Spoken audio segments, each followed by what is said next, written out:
caso vamos a hacer una comparación realmente muy interesante, porque justamente vamos a hablar de tres motores que, si bien tienen prácticamente la misma cilindrada y se utilizan en motos que son muy similares, y que en cuestión de ventas también tienen realmente ventas muy masivas, son competencias muy directas, vamos a hablar de las diferencias que tienen.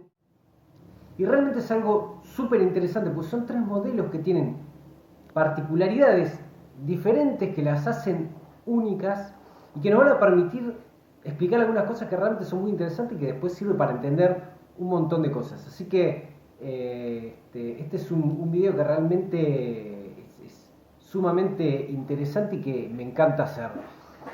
Estamos hablando del motor de Kawasaki que utiliza en la Versys 650 y que utiliza en la Ninja 650, la Z650, el motor de la V-Strom 650 que se utiliza en la V-Strom 650, en la SB 650, y se utiliza también un clon que utiliza la marca Hyosung en el modelo 650 deportivo, y tiene también un naked.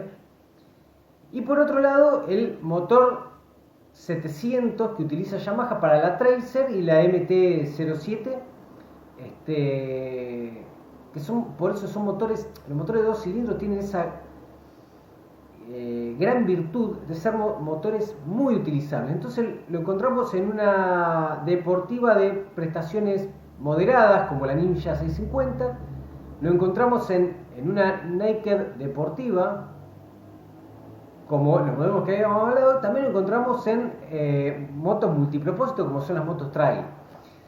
Entonces, ¿qué pasó con esto? Dijeron, bueno, hay que desarrollar un motor. Lo hacemos, el 2 cilindros lo podemos hacer en línea o lo podemos hacer en B. Es real que el motor en B tiene algunas virtudes que las vamos a desarrollar, y lo que más interesante va a ser justamente de este planteo que vamos a hacer, tiene algunas virtudes sobre los motores de 2 cilindros en línea. Pero ¿cuál es el problema que nos surge? Que vamos a hacer un motor que lo vamos a querer usar en diferentes motos y en motos compactas, y el motor en B no es fácil de meter en un chasis. Entonces, costo-beneficio, las marcas tienden a utilizar motores en línea y no motores en B. Entonces, ¿qué pasó?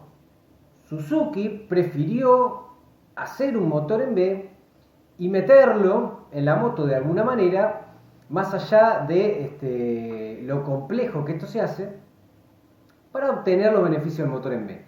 Versys utilizó el motor en línea más comúnmente usado, un motor más simple, con algunas prestaciones un poquito más moderadas, que ahora las vamos a explicar por qué, pero que se puede usar en cualquier moto. Es una naked, una deportiva, cualquier moto se puede meter más fácil. A ver, Ducati es la reina de las marcas en motores en B y mete motores enormes en motos relativamente compactas como una Hypermotard, y mágicamente lo mete igual. Hay un desarrollo muy grande y lo puede meter igual y funciona bien. Pero bueno, igualmente el motor en B también tiene algunas desventajas con los motores en línea, que también lo vamos a explicar. Y por otro lado, Yamaha tuvo la excelentísima idea de hacer un motor en línea que se comporta como un motor en B. Y esto es un desarrollo muy moderno y muy simple a la vez. Son de esas cosas que de pronto un ingeniero se da cuenta y hace un pequeño cambio y logra tener la virtud de los dos mundos.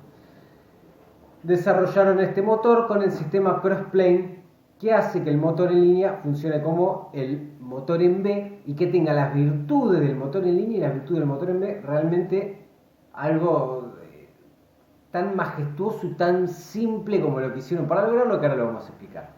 Bueno, ¿qué logra el motor en B? ¿Qué es lo que nos interesa con respecto al motor en línea de Kawasaki, por ejemplo? Y el tema es el siguiente. Yo te había hecho un gráfico en un momento por acá. Sí, acá está. Cuando nosotros tenemos el motor de Kawasaki, las explosiones se encuentran de esta manera. Una explosión cilindro 1, cilindro 2, escape cilindro 1, escape cilindro 2, por eso acá tenemos una llanura, acá tenemos un pico de explosión del 1, del 2 y vuelve a pasar lo mismo y este es el ritmo. Este por ejemplo es el motor de Benelli, que es en línea pero es diferente y lo tenemos explicado en otro video, y es lo que hace que el motor suene tan parejo que parezca un 4 cilindros, pero si lo quieren saber eso, hay un video muy interesante que hablamos de eso, un motor, de los motores de Benelli. En este momento lo vamos a obviar a este gráfico. El motor en B o el crossplane hacen esto. ¿Y esto cómo se entiende? Bueno, explosión del cilindro 1. ¿Qué pasa? Cuando viene la explosión del cilindro 2 está muchísimo más cerca. Este espacio se achica y entonces las explosiones se agrupan. ¿Y qué es lo que pasa? Que utiliza un poco del residual de la energía que generó en la explosión 1, se la utiliza en la explosión 2 y sumada logra un pico más alto de torque. Más torque, más potencia, en este caso que es de 2 cilindros. ¿Por qué los motores de 2 cilindros tienen más potencia que los de 1? Esto también lo vamos a explicar de una manera fácil, que es lo que a nosotros nos gusta, que la gente lo entienda y no meter tecnicismo y cosas muy complejas. Esto es muy simple. Nosotros en un motor monocilíndrico de 300 centímetros cúbicos necesitamos el de la misma proporción de carrera de pistón por diámetro, o sea, la misma proporción. Necesitamos un largo de carrera de pistón que por cada vuelta de cigüeñal o cada RPM el pistón va a tener que ir y volver. ¿Qué pasa? Si nosotros lo achicamos, el pistón va a poder ir y volver más lento porque para hacer la ida y la vuelta va a tener que recorrer menos camino, por ende el motor potencialmente va a poder lograr más revoluciones y por ende más potencia. Pero ¿qué pasa? Sí, bien, lo achicamos, pero vamos perdiendo cilindrada. Entonces, ¿qué hacemos? Le ponemos 2 cilindros de 150 centímetros cúbicos, tenemos un motor de 300 centímetros cúbicos, pero de 2 cilindros en vez de 1, y con una carrera muchísimo más corta. Entonces el motor revoluciona más, tiene más potencia y por ende consigue más velocidad final. Pero ¿qué es lo que perdemos? Perdemos torque, porque para explicarlo simple también, tenemos videos hablando de torque, de potencia, donde desarrollamos el tema completamente, pero para explicarlo muy simple, tenemos en la rueda cuando gira, recibe impulsos, no es como un motor eléctrico que es continuo, es impulsos. Esos impulsos se generan por las explosiones que hay dentro del motor, dentro de los cilindros. Si tiene 2 cilindros chiquitos, recibe 2 impulsos chiquitos, pero como por cada vuelta recibe el doble, terminan sumando la misma energía y por consiguiente la potencia se mantiene y aumenta por lo que veníamos hablando. Pero ¿qué pasa con el torque? El torque disminuye. ¿Y por qué? Por lo siguiente. Esto se explica así. Si nosotros tenemos un clavo en una madera y lo queremos clavar con un golpe fuerte de 10 kilos, el clavo probablemente entre un poco, entre mucho, dependiendo de la resistencia que genere la madera, la dureza de la madera. Si nosotros le metemos, en vez de un golpe de 10 kilos, le metemos 2 de 5, puede que entre un poco, mucho, o puede que cuando con el golpe de 10 kilos entró un poco, con 2 golpes de 5 kilos, rebotan los 2 golpes y no entra nada. Dependiendo de la resistencia que ofrece la madera para que entre el clavo. Entonces, ¿qué pasa?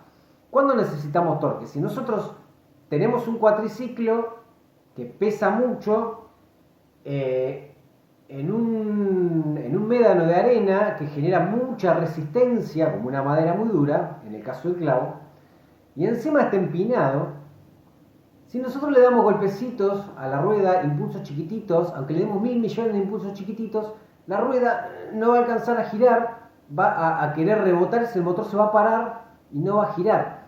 Entonces vamos a tener que acelerar muchísimo si el motor es de 2 cilindros en vez de 1. Si el motor es de un cilindro, como las explosiones son grandes, la rueda va a empezar a girar y el cuatriciclo ponemos segunda y sigue subiendo. Sin problema. Pero ¿cuál es el problema del monocilíndrico? que nosotros vamos a ponerlo en una recta. Como es tan largo el recorrido que tiene que hacer el pistón, el motor no puede revolucionar, no consigue velocidad final alta. ¿Y por qué no consigue velocidad final alta? Pues necesita un cambio más pesado para seguir acelerando, cuando un motor que revoluciona mucho, en un cambio más liviano, sigue estirándolo y sin hacer mucha fuerza consigue mucha velocidad final. Y ni hablar si es de 4 cilindros, a medida que tenemos más cilindros, más velocidad final, más potencia, menos torque. Es por eso que una Benelli 600 de 4 cilindros tiene 80 caballos de potencia contra 40 y pico que tiene un motor monocilíndrico de un cuatriciclo, y tiene 50 Nm de torque contra 80-90 por ahí que tiene un motor de un cuatriciclo de 600 centímetros cúbicos. Hay muchísimo de un lado de la balanza de un motor, muchísimo del otro, entonces tenemos que buscar lo que realmente necesitamos. ¿Mucho de qué? De potencia, mucha velocidad, mucho torque para trepar. En un cuatriciclo no vamos a andar a 180 km por hora. Si el cuatriciclo levanta 140 ya es una bestialidad. Con el motor de un solo cilindro lo conseguimos. Todos los cuatriciclos tienen motor de un solo cilindro y se terminó. Es por eso. En una moto de pista, ¿necesitamos trepar un médano de arena? No. ¿Necesitamos ir a pocas revoluciones? No, vamos a estar siempre arriba. Entonces, 4 cilindros, todos de 4 cilindros, exceptuando Ducati, ponele Triumph, que son siempre un poco vanguardistas, y también hay un desarrollo. Nosotros hemos hablado de los motores, eso también, explicando por qué utilizan eso y cuáles son las ventajas, pero no es el caso en este punto. Entonces, volviendo a esta explicación, este motor de 2 cilindros consigue un torque más parecido a un motor monocilíndrico, pero consigue la potencia de un motor bicilíndrico. Por consiguiente, se puede utilizar una carrera más corta o no, y vamos a lograr potencia a un régimen un poquito más alto. Si el motor fuese exactamente igual, los 2 cilindros de la misma cilindrada, la misma compresión, la misma carrera de pistón, el motor de 2 cilindros en B va a tener un poquito más de potencia y un poco más de revoluciones. Va a tener un poquito más de torque y un poco menos de revoluciones. Va a ser un motor más elástico, más utilizable. Va a ser un motor con mejores características. Si tenemos más torque y más potencia, estamos logrando lo mejor. Bien, ¿cuál es la desventaja del motor en B? Si es refrigerado por líquido, no tanto, pero cuando tenemos un motor en B, excepto que sea Moto Guzzi, que los pone en línea, que es único, que los pone de manera transversal, entonces los dos reciben el aire parejo y por separado, igual, no hay un cilindro que se caliente más que el otro. El problema para que entre en la moto y que no ocupe tanto espacio, como hablábamos recién, es difícil. Entonces se mete un cilindro, queda expuesto al aire fresco, y el otro, todo el aire que recibe va a ser el caliente que le manda el primer cilindro. Y por más que esté refrigerado por agua, el cilindro 2 va a tener una influencia de aire caliente que no va a ser tan evidente la diferencia como si fuese refrigerado solamente por aire, pero va a tener una influencia. Que con el motor en línea no pasa porque los dos están expuestos al aire fresco. Bien, Tracer 700, ¿qué es lo que logró? Que los 2 cilindros estén expuestos a aire fresco, que se puedan poner en línea de manera transversal, como si fuese, o sea, un cilindro al lado del otro para que entre el aire y refrigere los dos igual, sin necesidad de torcer un motor en B y en vez de ponerlo de manera longitudinal por lo transversal o viceversa, y logra eso. Entonces es un motor más compacto, más fácil de meter, que se refrigera mejor y que tiene la virtud del motor en B. ¿Y cómo logró esto? Bueno, un motor normal de 2 cilindros funciona así: un pistón sube, el otro baja, menos en el de Benelli, por ejemplo, o la BMW GS800, que también hemos hablado de ese motor, que los dos pistones suben y bajan juntos. Entonces, ¿qué pasa? Cuando nosotros tenemos el motor de la Kawasaki, hace esto. Uno sube, punto puerto superior, el otro en el inferior y van cambiándose de lugar. En el motor en B es difícil de verlo porque van haciendo un movimiento y uno ya empieza a perder la vista. Pero en el crossplane se ve bien porque uno ve los dos pistones que se van acompañando, van haciendo este movimiento. Van subiendo los dos, uno llega primero, el otro lo alcanza después y lo vuelve a acompañar y en un momento van bajando los dos juntos, aunque con una pequeña diferencia. Y eso es que hace que se agrupen las explosiones. Porque llega uno y enseguida llega el otro. Mete la explosión del uno y después mete la explosión del otro. Con el motor en B pasa lo mismo, pero más difícil de verlo en el sistema. Con el motor de Kawasaki llega el uno, hace la explosión, y el otro tiene que ir hasta acá, boom, ahí hace la explosión, hay más espacio. Entonces pasa esto. Y esta justamente es la genialidad que nosotros hablamos de qué tan fácil hicieron el sistema de crossplane para lograr esto. ¿Y cómo se logró esto? Bueno, en vez de tener el muñón de la biela acá, el eje del cigüeñal acá y el otro muñón acá, que cuando giran hace que suba un pistón y que el otro baje, lo giraron a 270 grados, entonces nos queda como si fuese una L, y justamente funciona como un motor en L, o en B a 90 grados. Tenemos el muñón del eje, que es lo que gira, que hace que después de la caja gire la rueda. Tenemos el muñón de la biela 1, y la biela 2, en vez de estar acá abajo, está acá. Entonces se acompañan, hace que suban así y se vayan acompañando las bielas que empujan al pistón. Entonces se logra eso. Así que bueno, de esta manera explicamos un poco de qué se trata, por qué a veces se elige el motor en B, porque a veces se elige el motor en línea, pero cuáles son las virtudes de uno, cuáles son las virtudes del otro, y qué es lo que desarrolló Yamaha con este motor. Por eso me resultaba tan interesante hacer esta comparativa. Así que bueno, de esta manera le damos cierre a este informe. Si a ustedes les interesa saber algún motor, nosotros hemos explicado cualquier tipo de motor. Hemos explicado motores muy sencillos de motos como la Motomel Scuba, por ejemplo, y motores muy sofisticados como el 1260 de Ducati o el que utiliza la GS 1200, que tiene muchos mecanismos que los hemos explicado también de una manera que se pueda entender, que son muy interesantes de saber.